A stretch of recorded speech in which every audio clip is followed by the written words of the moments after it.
आखिर ये आग लगाई किसने है, ये मुझे ठीक से समझ नहीं आ रहा है। आग लगाई? आग नहीं लगाई तो और क्या किया है? दक्षिण मुहिम की शुरुआत पर अगर बंटवारे का विषय बीच में आ गया तो फिर और क्या समझूं? परंतु हम्बीरराव जी, बंटवारे का यह विषय तो घर का विषय है। फिर बाहर का कोई आदमी आकर इसमें क्यों आग लगाएगा? लगाई है, किसी ने तो जरूर आग लगाई है। अजी हम्बीरराव, दुश्मन कहाँ और वार कर कहाँ रहे हैं? हम्बीरराव ने तो अभी तक कोई वार किया ही नहीं है। नहीं तो उसके 2 टुकड़े इसी वक्त आपके सामने होते। शाबाश, मन को लुभा देने वाली तलवार बनाई है। बताइए, क्या इनाम दें? इनाम ही देना होगा तो गांव के किसानों का इस साल का लगान माफ कर दीजिए। खुद के लिए इनाम मांगने के बजाय आप गांव का लगान माफ करने के लिए कह रहे हैं। शाबाश मामाश्री, यही है असली स्वराज्य। बोलिए नाजी पंत। महाराज, नेतृत्व के निर्णय का पुनर्विचार कीजिए। वजह? शंभू राजा भावनावश निर्णय लेते हैं। उनके निर्णय सेनापति के निर्णय नहीं होते।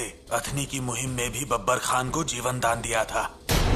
उदार होना रणभूमि में मात खाने वाला गुण है।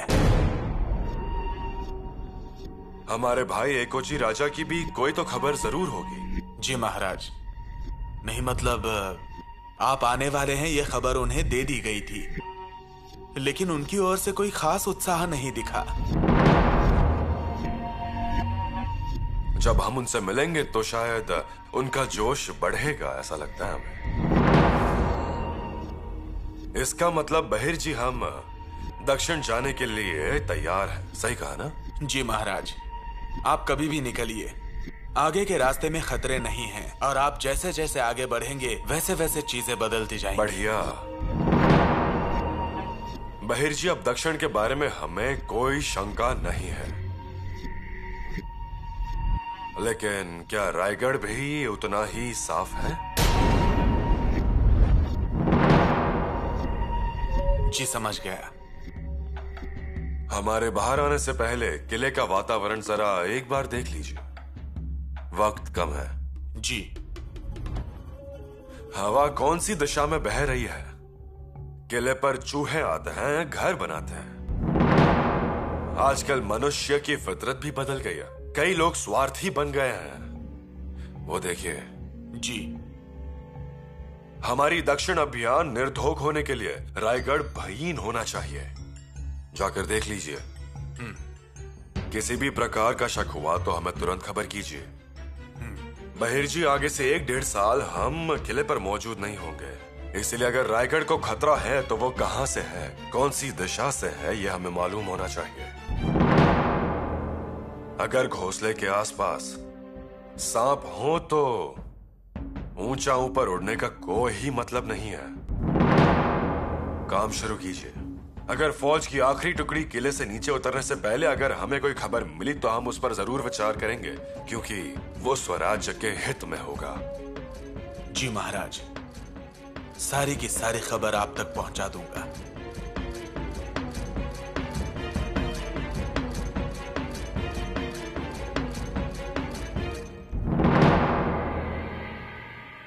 रुक जाइए, जब देखो तब भागते रहते हैं। एक पैर घर में तो दूसरा घोड़े पर। जी, अभियान की तैयारी चल रही है। क्या अभियान आपके अकेले का है? बचपन में भी ऐसे ही और अब बड़े होने के बाद भी वैसे ही हैं। ठीक है, कहिए क्या बात है? कुछ नहीं, नजर उतारनी है। आपको इतनी नजर लग गई है। अजी, हमें किसकी नजर लगेगी? क्या एक नाम है? किस किस का नाम लूं? हिस्सा मांगने वाला हिस्सा मांग के चला जाता है, लेकिन आप हैं जिसने उदारता दिखाई। पूरे किले पर यही चर्चा हो रही है। सभी लोग कहते हैं कि युवराज बिल्कुल शिवाजी महाराज की परछाई हैं। अजी, लोग तो कुछ भी बोलते रहते हैं। पिताजी की तो परछाई भी होना बहुत दूर की बात है। सवाई शिवाजी राजा तो बहुत दूर की बात है। हम दुनिया में कुछ भी कर सकते हैं, लेकिन पिताश्री के साथ बराबरी नहीं। लेकिन लोग बहुत जलते हैं। जब आपका भला होता है, आपको फंसाना चाहते हैं। नीचा दिखाना चाहते हैं आपको। कब आप गलती करोगे, कब आप फंसोगे, इसकी राह देखते हैं वो। ये सब आपकी ममता बोल रही है। लेकिन युवराज, मुझे हमेशा डर लगा रहता है। लोग बहुत चालाक होते हैं, वो कैसे बर्ताव करते हैं इसका अनुभव आपको नहीं है। हाँ जी, लोगों में मतभेद होते हैं लेकिन मनभेद नहीं। और अगर मनभेद नहीं है तो चिंता क्यों करना? सब भगवा के लिए एक हो जाते हैं, पिताश्री के विचारों के लिए मर मिटने के लिए तैयार। युवराज, अब आप ही समझाइए इन्हें, अपने सरदार कैसे हैं, सैनिक कैसे हैं। पिताश्री के विचार ही उनका जीवन है। सब कंधे से कंधा मिलाकर चलते हैं। सही कहा ना युवरागी? हाँ युवराज। चलिए जल्दी से नजर उतार दीजिए, हमें जाना है। ठीक है।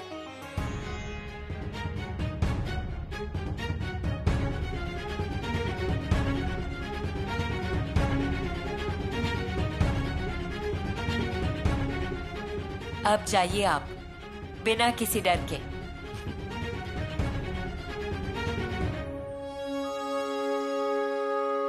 ऐसा भोलापन मैंने आज तक नहीं देखा। बिल्ली भी अपने बच्चों को 7 घर बदल बदल कर रखती है, वो भी कितनी सावधान रहती है। लेकिन हमारे युवराज, उन्हें तो हर किसी में अच्छाई ही दिखती है। उसकी चिंता लगी रहती है धारा बुआ। मना मत कीजिए सरकार, अजीब बहुत अच्छी लकड़ी है। सुबह से एक लकड़ी नहीं बेच पाया। लीजिए ना।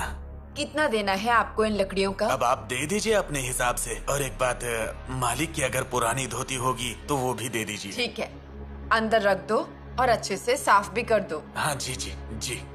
युवराज, नई तलवार देख के फौज बड़ी खुश है। हथियार बहुत अच्छा बना है। खुश हो गए ना? उनकी खुशी जरूरी है। युवराज, चाची कैसी हैं आप? यहीं से पूछेंगे कि अंदर भी आएंगे? फौज की तैयारी देखने जा रहा हूँ। अंदर आइए ना। एक बार मुहिम पे जाएंगे तो 2 साल के बाद ही आएंगे। थोड़ा सा गुड़ खा के जाइए। आइए।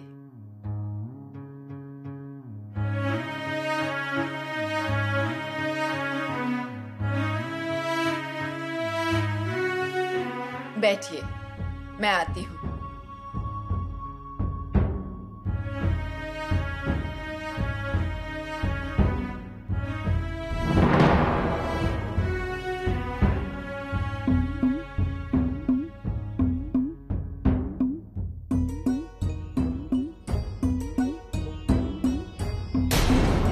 यशस्वी होकर लौटिए।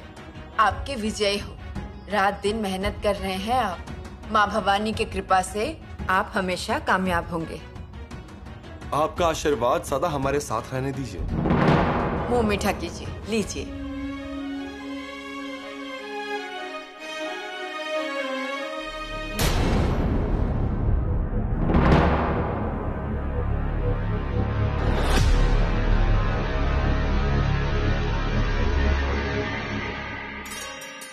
महाराज। आइए निराजी पंत, तबीयत कैसी है अब? तबीयत ठीक है महाराज। तबीयत संभालिए, आपकी भी और स्वराज्य की भी। जी महाराज। निराजी पंत, स्वराज्य में अब कोई भी दिक्कत नहीं होनी चाहिए। काजी हैदर को साथ ले जाइए, लेकिन न्याय वक्त पर और ठीक से होना चाहिए। जी महाराज। महाराज, प्रहलाद पंत हमारे बेटे आए हैं। आपके बेटे और हमारे दक्षिण के मशहूर वकील है कहां वो? उन्हें आने के लिए कहिए। जी।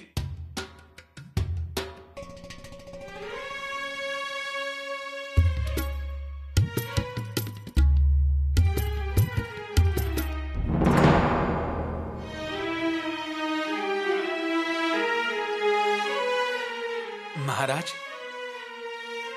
उठिए प्रहलाद पंत, शाबाश, आपने बहुत बड़ा कार्य किया है। उस मदन ने हमारे प्रति कुतुब शाह के मन में स्नेह निर्माण किया। हम इस बात से प्रभावित हुए। हाँ, लेकिन मदन्ना के मन में हमारे लिए जो आदर है वो आपने निर्माण किया है। इस बात को हम अधिक महत्वपूर्ण समझते हैं। महाराज, आपका दिया हुआ काम मैं पूरा कर पाया। बहुत बड़ा काम था वो, लेकिन अब कुतुब शाह से दोस्ती करने में कोई तकलीफ नहीं होगी। बढ़िया। अब जब दक्षिण में हम मित्रता बनाने जाएंगे तब वो औरंगजेब की मात साबित होगा। महाराज, आपकी कृपा दृष्टि ऐसे ही रहे। वो तो है ही। नीराजी पंत, आपके बेटे भी आप जैसे ही हैं, अधिकारक और कर्म योगी। अगर वो ऐसे ही रहेंगे तो एक दिन स्वराज्य में उनका नाम होगा। महाराज, ये सब आप ही ने तो सिखाया है, वो अब आपके साथ है। महाराज, मैं एक विनती करना चाहता हूं। कहिए। महाराज, अब मुझे स्वराज्य के सारे कार्य से मुक्त कर दीजिए। नीराजी पंत, अब उम्र भी हो गई है और बीमारी भी साथ नहीं छोड़ रही है। फिर स्वराज्य कौन संभालेगा? है ना, मोरोपंत पेशवा हैं, अनाजी पंत भी हैं, और हम्बीर राव, बालाजी चिटनेस, दत्तो पंत और बहुत सारे। आज अचानक आपने हमें उलझन में डाल दिया पंत। हमारा सौभाग्य, युवराज हमारे घर पधारे। अरे मैंने कितनी मिन्नतें की तब अंदर आए वे। ये अच्छा किया। फिर उनकी आरती उतारी। मुहिम पर जाने से पहले मुझे ये करना था। चाची, आपने आरती उतारी, लेकिन इनके आशीर्वाद की कमी थी, वो अब पूरी हो गई। इस कारण स्वराज्य के पेशवा और सुरनिस हमें आशीर्वाद देंगे। अजी युवराज, नहीं नहीं, ये क्या बात हुई? उल्टी गंगा बही है कभी नहीं।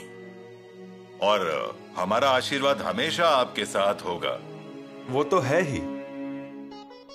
पंत किसी भी वक्त महाराज का आदेश निकल सकता है। प्रहलाद पंत भी किले पर आ पहुंचे हैं। उन्होंने हरा निशान बताया। हम फौज का नेतृत्व करेंगे, इसलिए अब हम इतनी जल्दी नहीं मिलेंगे। हाँ, मतलब बेशक 1.5-2 साल। अब आप दोनों को स्वराज्य संभालना है। पंत, हम दोनों में मनमुटाव हो सकते हैं, लेकिन मनभेद जरा भी नहीं। और फिर भी अगर हमसे कोई भूल हो गई होगी तो बुजुर्ग होने के नाते हमें माफ कर दीजिए।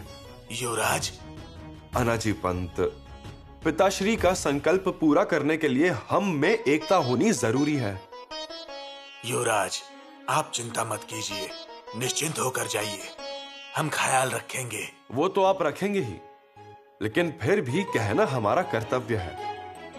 और अगर आपको हमें कुछ कहना है तो जरूर कहिएगा, क्योंकि आपके शब्द तो अनुभव के होंगे। हाँ, मतलब हमें तो अनुभव है ही, लेकिन आपका ओहदा बड़ा है। फिर भी आप कह सकते हैं, क्योंकि आपकी सूचना और आपकी सलाह हमें काम आएगी। बेफिक्र हो जाइए, महाराज आपके साथ हैं, मतलब साक्षात भगवान आपके साथ हैं। इजाजत दीजिए चाची, हम चलते हैं।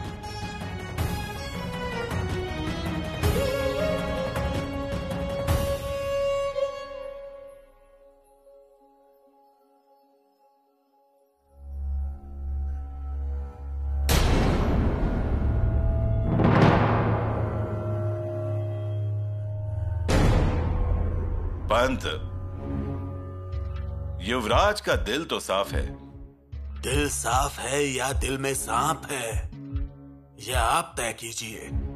आखिर आना ही पड़ा ना हमारे दरवाजे पर।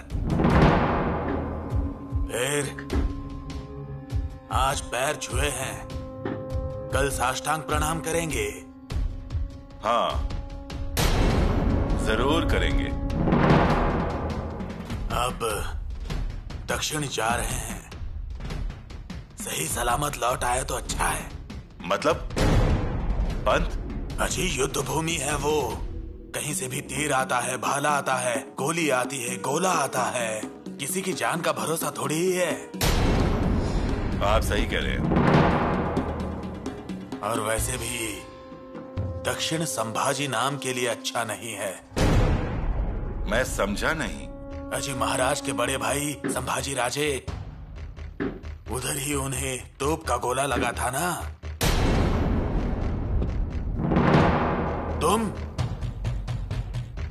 तुम कौन हो? यहाँ क्या कर रहे हो?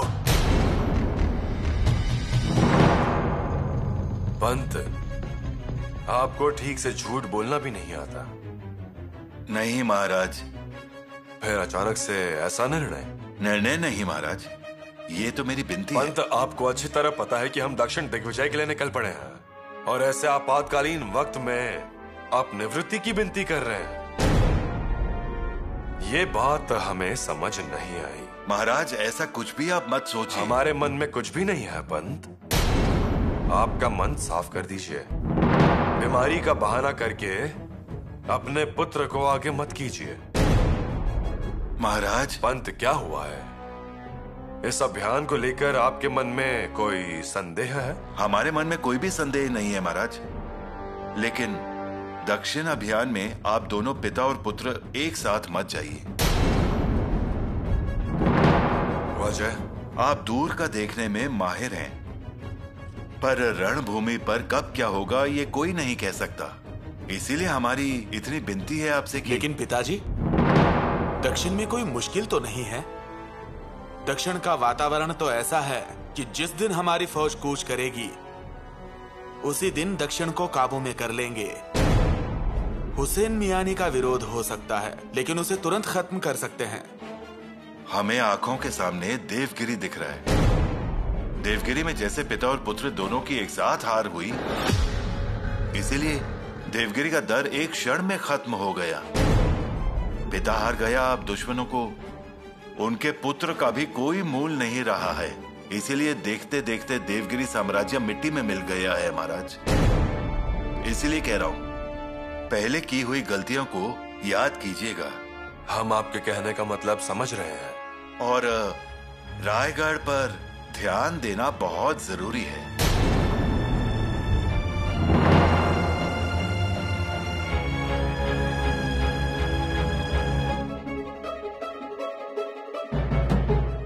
हम इस बारे में जरूर सोचेंगे। आप जा सकते हैं।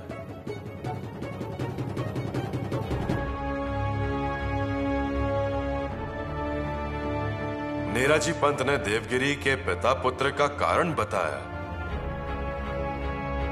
लेकिन प्रधान हेमड़ पंत के बारे में बात करना भूल ही गए। इसका एक ही मतलब है, नेराजी पंत ने हमें यहां एक इशारा दिया है। कहीं ना कहीं कुछ तो गड़बड़ है। जी मैं लकड़हारा हूँ, लकड़ी लेकर आया था। सरकार, आपकी कोई पुरानी धोती होगी तो दीजिए ना गरीब को, और कुछ पैसे भी दीजिए। पैसे? पैसे किससे मांगते हो? अरे सुरनीस के घर लकड़ी लेकर आए हो, सुरनीस से कभी पैसे मांगता है कोई? क्या बात कर रहे हैं सरकार? अजी इतने बड़े आदमी हैं आप, जरा बड़प्पन दिखाया कीजिए ना। अरे अजी, हमारे युवराज आपके पैर छूते हैं और वही पैर आप मेरे पेट पर मार रहे हैं। नहीं तो ऐसा कीजिए, मुझे ना 4 रोटियों का आटा दीजिए। जी सरकार। ये लीजिए आपके पैसे। जी जी। सब लकड़ियाँ काट के रखना। जी हाँ? जी हाँ। सारी लकड़ी काट देता हूँ। हो गया? मिल गया ना? निकलो। लेकिन वो लकड़ी, चलो निकलो।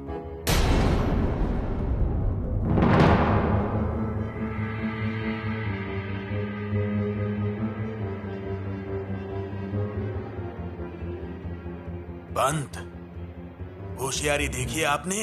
हमारे पैर छूने की कोशिश कर रहे थे। इतने घमंडी युवराज इतना कैसे झुक सकते हैं? पंत, आपको शायद गलतफहमी हो गई है। गलतफहमी आपको हो रही है पंत। यही वो युवराज हैं जिन्होंने हम दोनों को चोर, द्रव्य चोर मंत्री कहा था।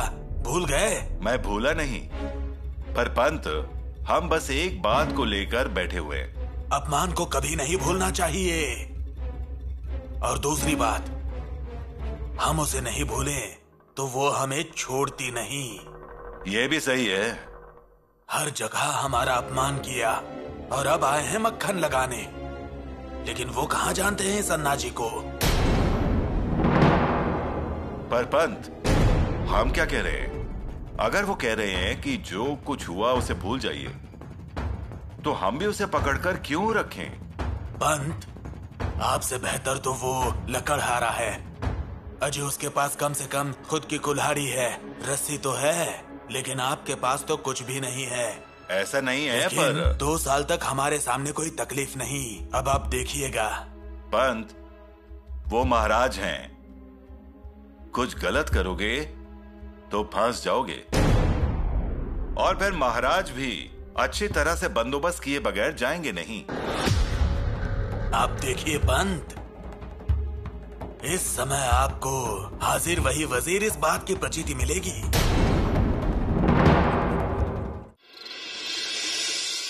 दक्षिण मुहिम पर आप दोनों पिता पुत्र एक साथ मत जाइए। रायगढ़ पर भी ध्यान देना जरूरी है। आप सो रहे हैं क्या?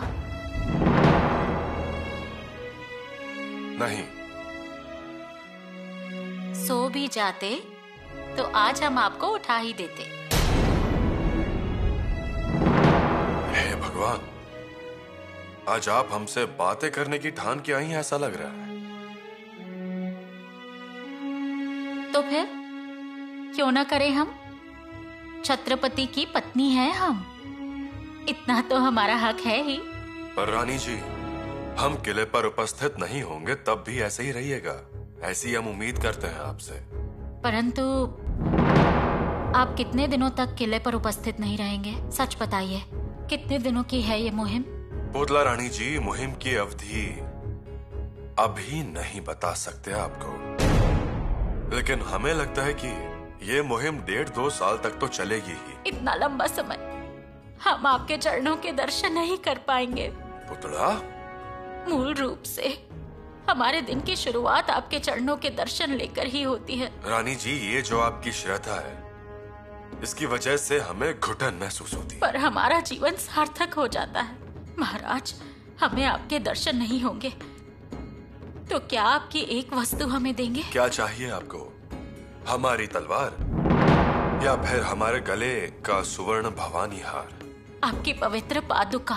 पुतड़ा, आपके चरणों को तो हम छू नहीं पाएंगे, परंतु रोज स्नान के बाद इन पादुकाओं के दर्शन कर लेंगे हम। पुतला रानी जी, आप मना मत कीजिए। अजी, लेकिन इसी समय आप हमें दे दीजिए। नहीं पुतला रानी जी, ये सही नहीं होगा। सही गलत हम नहीं जानना चाहते, हमारी एक जिद है, ऐसा समझ लीजिए। पुतला,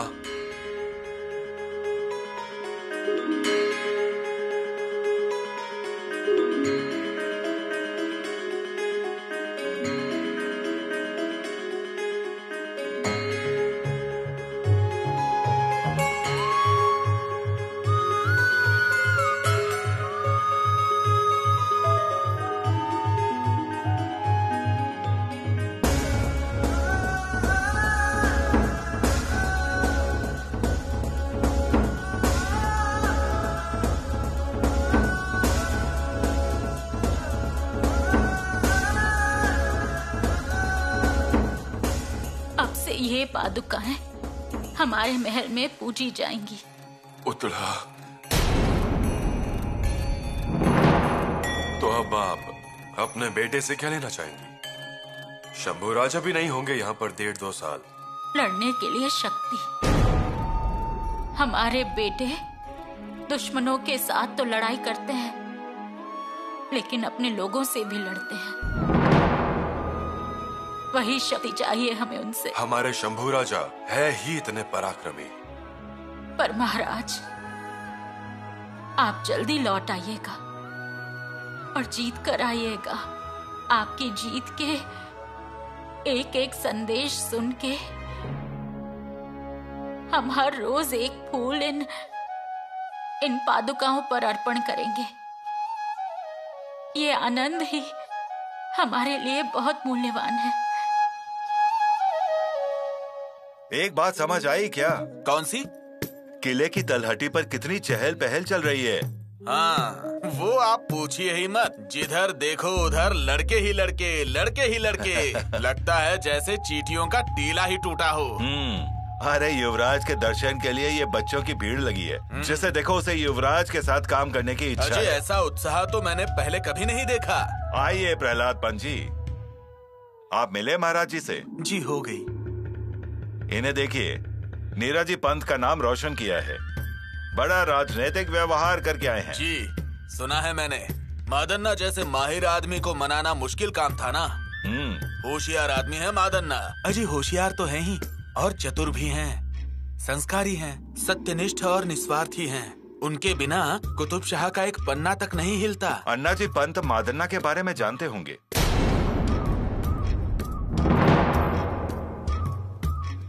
सुना तो है, लेकिन इतनी जानकारी नहीं है उनके बारे में। बहुत ही प्रभावशाली व्यक्तित्व है, और इसीलिए कुतुब शाह ने मादन्ना जी को सूर्य प्रकाश राव ये खिताब दिया है। क्या सूर्य प्रकाश राव खिताब? मतलब उनके काम सार्थक हुए। जी बड़े माहिर हैं। महाराज का नाम लेते ही मादन्ना खड़े हो गए, पैरों से जूते उतारे और हाथ जोड़े। मेरा आधा काम वही हो गया था। देख लीजिए, महाराज के प्रति माननीय महोदय का कितना सम्मान है। कसम खिलाई कुतुब शाह को, सुरक्षा का वादा भी किया। ये स्नेह भेंट है ये भी बताया। बड़ी राजनीति करनी पड़ी, तब जाके कुतुब शाह और महाराज की मुलाकात तय कर पाया। यानी कि महाराज जी ने आपको शाबाशी दी होगी। जी शाबाशी तो मुझे मिली, लेकिन शाबाशी के असली हकदार मादन्ना पंत हैं और अक्कन्ना पंत है। इन दोनों प्रधान बंधुओं पर कुतुब शाह कितना विश्वास रखता है। मंत्रिमंडल के मंत्रियों का ऐसा सम्मान देखकर हमें जलन होती है। अजी उनके शब्दों को मिलने वाला सम्मान, उन्हें मिलने वाली प्रतिष्ठा देखी तो हमारा दिल एकदम भर आता है। हाँ बिल्कुल, मैं इतना बुद्धिमान हूँ। मलिक अंबर के बाद पूरे हिंदुस्तान में मेरी शुरू की हुई धारा अन्ना जी की धारा के नाम से जानी जाती है, लेकिन हमारी हौसला अफजाई कोई नहीं करता। वो कहते हैं ना, घर की मुर्गी दाल बराबर।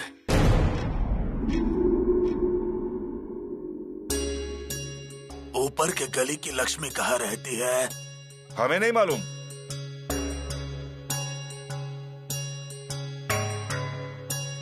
बेटी, हाँ। वो ऊपर वाले गली की लक्ष्मी बाई है ना, वो अब कहाँ मिलेगी जानती हो? वो ऊपर वाली गली में। अच्छा, तो तुम कौन हो? मैं लक्ष्मी हूँ, ऊपर की गली में रहती हूँ, पर आज नीचे आई हूँ। हमारे रिश्तेदार आने वाले हैं ना, इसीलिए। अच्छा, कौन है? मतलब उसका नाम क्या है? आपको क्यों इतनी पूछताछ करनी है भला? भैरू। भैरू? मैं ही तो भैरू हूँ, मुझे पहचाना नहीं तुमने? क्या बोल रहे हैं? भैरू आप हैं? हाँ। अब आपसे मुलाकात ही इतने सालों के बाद हुई है, तो आपको कैसे पहचानती मैं? लाड़ी जी क्या खबर है? खबर है ना अच्छी। एक संदेशा हाथ लगा है, सिद्धि की ओर जाने वाला। संदेश क्या है? संदेशा किले की सारी जानकारी लिखी हुई है उसमें, और इतना ही नहीं, महाराज और युवराज किले पर नहीं होंगे, ये भी लिखा है उसमें। बहुत बढ़िया काम किया लाड़ी। आज से 3 दिन के बाद खंडोबा के मंदिर में मिलेंगे। जी नायक जी, हर हर महादेव। और रुको, ये लो, ये डिबिया लो। इसमें सामने वाले को बेहोश करने की पुड़िया है, तुम्हारे काम आएगी। अरे रे रे रे रे रे, अभी क्यों खोल रही हो तुम? या खुद ही पर इस्तेमाल करने वाली हो? नहीं नहीं, अभी नहीं, घर जाके। चलो मिलते हैं फिर। जी। बहुरानी, रानी यसु। माताश्री, आप हमारे महल में किसी के हाथों संदेशा भेज देते तो हम ही आ जाते आपके पास। हम ही आना चाहते थे। आइए ना, बैठिए। आइए। बहुरानी, आपने सारी बातें अच्छे से संभाल ली, गुस्सा नहीं हुई आप। आया भी होगा, पर आपने व्यक्त नहीं किया, और इसके अलावा आपने घर में भी इसके बारे में किसी से चर्चा नहीं की। बड़ी समझदारी दिखाई है आपने। माताश्री। यस रानी। माताश्री, आज हम धन्य हो गए। महाराज ने तो आपको बचपन में ही परख लिया था, वो क्योंकि अब इसका जवाब आज हमें मालूम हुआ है। माताश्री, सास को जो समझदारी दिखानी चाहिए थी वो आपने दिखाई। आप महान हैं। श्रीमान रायगढ़ का मान रखा है आपने। माताश्री, खाना बड़ी थाली में परोसे या छोटी थाली में, एक ही बात है। दोनों का मतलब एक ही है। सच है। शाही मोहर आपके पास क्यों है, ये बात अब समझ में आई हमें। आपके जगह कोई और स्त्री होती तो अब तक बंटवारा हो चुका होता, लेकिन ऐसा होने से रोककर आपने मैदान जीत लिया। बहुत खुश हुए हम, और यही सब बातें हमें शंभू राजा को भी बतानी है। परंतु शंभू राजा कहाँ है? माताश्री, वो मुहिम की तैयारी के लिए बाहर गए हैं। आजकल उनके पैर किले पर टिकते कहाँ हैं? फौज जाते हैं, छावनी जाते हैं, मावलों से मिलते रहते हैं। और इसीलिए हम एक तोहफा लाए हैं उनके लिए। कौन सा तोहफा? मतलब तोहफा हमें भी देंगी तो भी चलेगा? ठीक है। चंपा,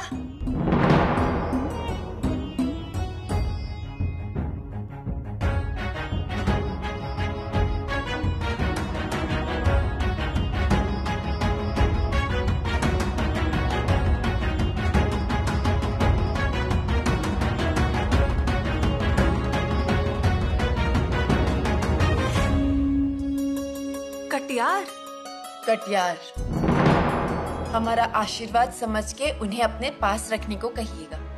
मुसीबत बता के नहीं आती। आक्रमण कभी भी कहीं पर भी हो सकता है, इसीलिए उनकी सुरक्षा के लिए ये कटियार। माताश्री, अगर आपका आशीर्वाद होगा तो उसके सामने सारे आक्रमण असफल हो जाएंगे। इस कटियार की भी जरूरत नहीं पड़ेगी। सुना नहीं? माताश्री,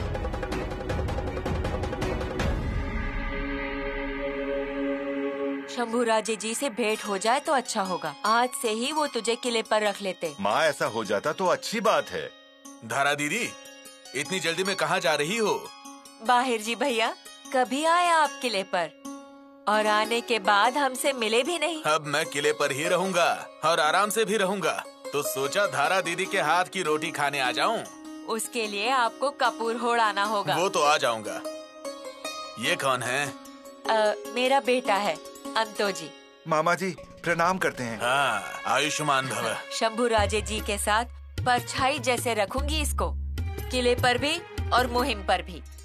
अजी कोई भी मुसीबत बता के थोड़ी आती है, और अब सच कहूँ तो हमारा किसी पर भी भरोसा नहीं रहा। अरे दुश्मन ही अच्छा है, वो पीठ पीछे वार करते हैं, लेकिन अपने ही लोग सीने पर वार करने लगे तो फिर क्या होगा?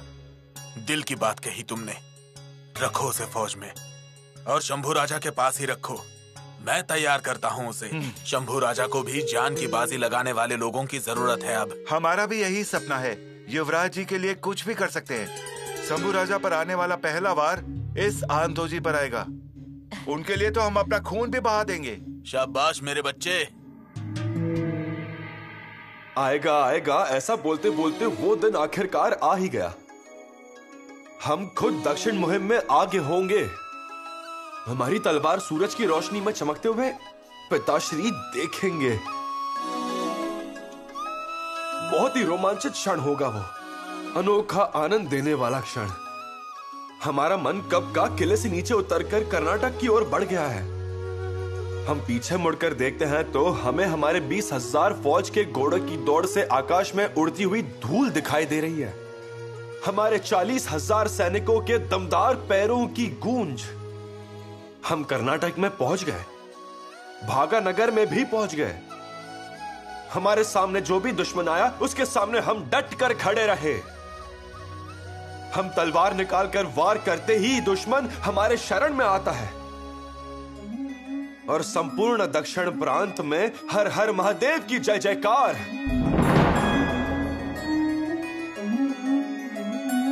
ये सब पिताश्री अपने पालकी के अंदर से देख रहे होंगे।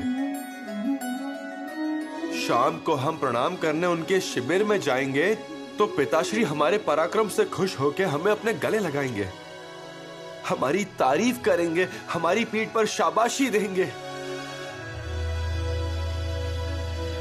वो दिन आखिरकार आ गया, जीत हासिल करने वाला दिन, हमारे पराक्रम को सिद्ध करने वाला क्षण। सब तैयारी जैसे चाहते हैं वैसे हो गई है, और तैयारी भी इतने अच्छे से की है कि पिताश्री पूछ ले, शंभू बेटा कहां से कब सीखे ये सब? युवरागी, अब कुछ ही समय बाकी रह गया है। प्रहर समाप्त होके घटिका शुरू होंगी।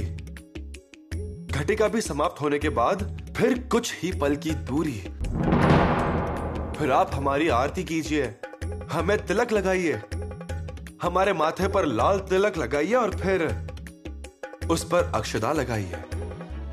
फिर उसके बाद हम जेरे टोप पहनकर माताश्री के दर्शन लेंगे, पिताश्री के आशीर्वाद लेके घोड़े पर बैठेंगे।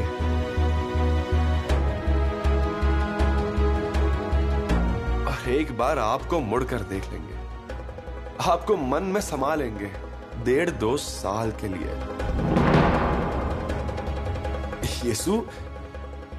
यीशु इतने सालों से देखा हुआ सपना आज सपना ना होकर जल्द ही पूरा होने वाला है।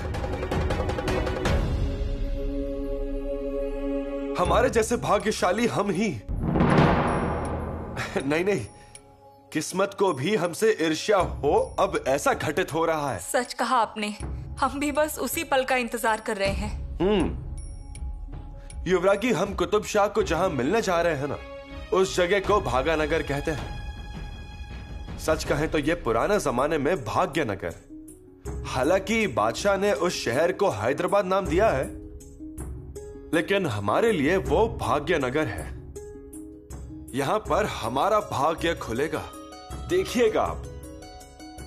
हम देखने का प्रयास करेंगे। और रायगढ़ इतना ऊंचा है, हम जानते हैं यहीं से ही हमें आपकी जीत का जश्न दिखाई देगा। हमारे जाने के बाद हर बात का आप ध्यान रखिएगा। आप यहाँ की बिल्कुल चिंता मत कीजिए, बेफिक्र होकर जाइए। फिर भी रानी माँ के सामने सुबह शाम दिया लगाइएगा। बाल राजा के खाने का भी अच्छे से ख्याल रखिएगा। वे बहुत खेलते कूदते रहते हैं और फिर खाए बगैर ही सो जाते हैं। ऐसे वो शक्तिशाली कैसे बनेंगे? माताश्री का ख्याल जरूर रखिएगा। दरबार बुलाइएगा, न्याय कीजिएगा, प्रजा की जरूरतों की पूर्ति कीजिएगा। किसी सैनिक के घर में शादी का कार्य हो तो उनके गांव में भोजन की सामग्री भिजवाइए, हो सके तो शगुन भी भिजवाइएगा। और क्या बताएं आपको, आप तो कुल मुख्तियार हैं ही। युवराज, आप बिल्कुल निश्चिंत हो जाइए और मुहिम के बारे में सोचिए। आपकी जीत की खबरें आती रहेंगी तो यहाँ भी खुशी बनी रहेगी। आपकी हर एक कीमती सांस से बनाए गए इस महल को आपके स्वागत के लिए रोज थोड़ा थोड़ा सजाते रहेंगे हम। युवराज, आपके प्रस्थान के लिए बस कुछ ही समय बाकी रह गया है। आप हमें यीशु कहकर बुलाइए ना।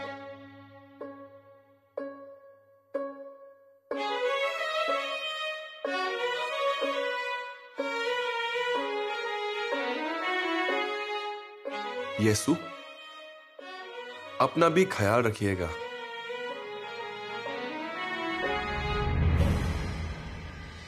ये खत बालाजी पंत को दीजिएगा। जी। राव जी, नाना जी महाराज जी। किले की सारी जवाबदारी अब आप पर सौंप रहे हैं। जी। आपको कितनी फौज की जरूरत होगी किले पर? किले पर 10,000 लोगों की फौज रहनी जरूरी है महाराज। 10,000?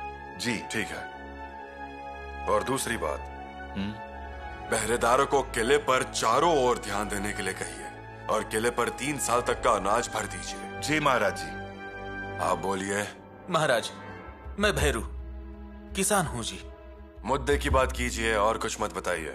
जी, पहाड़ के पास ही मेरा खेत है और इस साल फसल भी बहुत अच्छी आई है महाराज, लेकिन बंदर और जंगली सुअरों ने बहुत परेशान किया है महाराज। रखवाली कीजिए।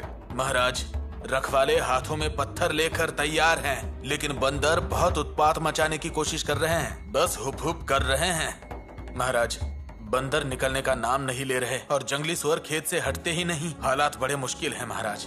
तो बंदूक दे दें, क्या आप उन्हें मार देंगे? नहीं महाराज, बंदूक से काम नहीं बनने वाला। चिटनिस को बुलाइए। बंदूक के लिए मना कर रहे हैं। जी, क्या है ना, ये सभी बंदर, जंगली सुअर, मुफ्तखोर पंछी किसान खेत से बाहर कब जाएगा इसी का इंतजार कर रहे हैं। अच्छा, और ये सब वक्त रहते संभालना पड़ेगा महाराज, नहीं तो किसान की दिलो जान से उगाई हुई फसल पूरी तरह बर्बाद हो जाएगी। और बड़ी बात तो ये है कि अब बाढ़ ही खेत खाने लगा है। बहिर जी, अंदर आइए। जी।